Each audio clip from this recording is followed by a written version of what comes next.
Ladies and gentlemen, we're standing by for further word from Honolulu, and we expect to rejoin them in just a moment. However, here's a bulletin which has just come into the NBC newsroom in New York.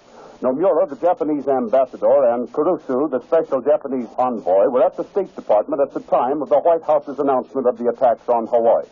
The two Japanese went to see Secretary of State Hull at 1:35 p.m. Eastern Standard Time and remained about 20 minutes. Back in New York City, here's the bulletin. Honolulu, Japanese bombs killed at least 5 persons and injured many others, 3 seriously, in a surprise morning aerial attack today on Honolulu. The sky was filled with puffs of smoke from exploding shells fired by American Army and Navy anti-aircraft units. Whether surface vessels of the United States fleet were in action against the enemy could not be learned at once, but columns of water rising from the sea as shells hit the water indicated a naval action.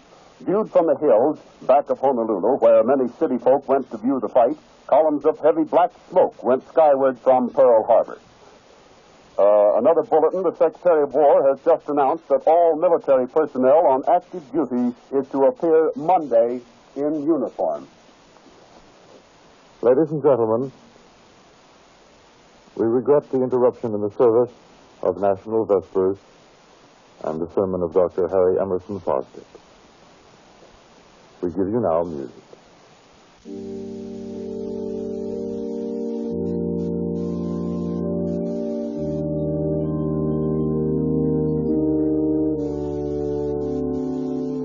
Shortly past noon on December 8th, President Roosevelt emerged from the White House on his way to the Capitol building, wrapped in his big, dark naval cape. He was grim, angry, unsmiling.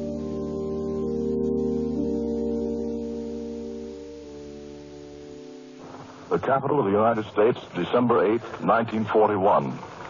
Today, the Congress of the United States convenes in a solemn joint session, a session that will hear the President of the United States deliver his message that will ask for a declaration of war with Japan.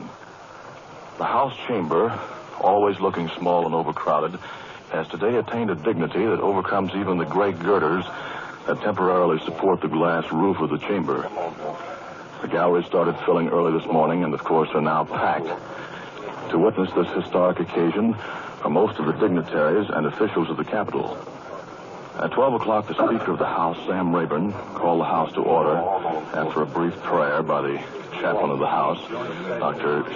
James Sherrill Montgomery. The House passed the resolution which provided for the joint session and then recessed until the call of the chair, which is expected shortly before 12:30. The Supreme Court at this time, I believe, is walking into the chamber, and the cabinet is also coming in at this time. And so after they come in, the President of the United States will arrive, and at that time we intend to turn you over to the Speaker's platform. We'll take you now to the Speaker's platform as the President is arriving. Senators and representatives, I have the distinguished honor of presenting the President of the United States.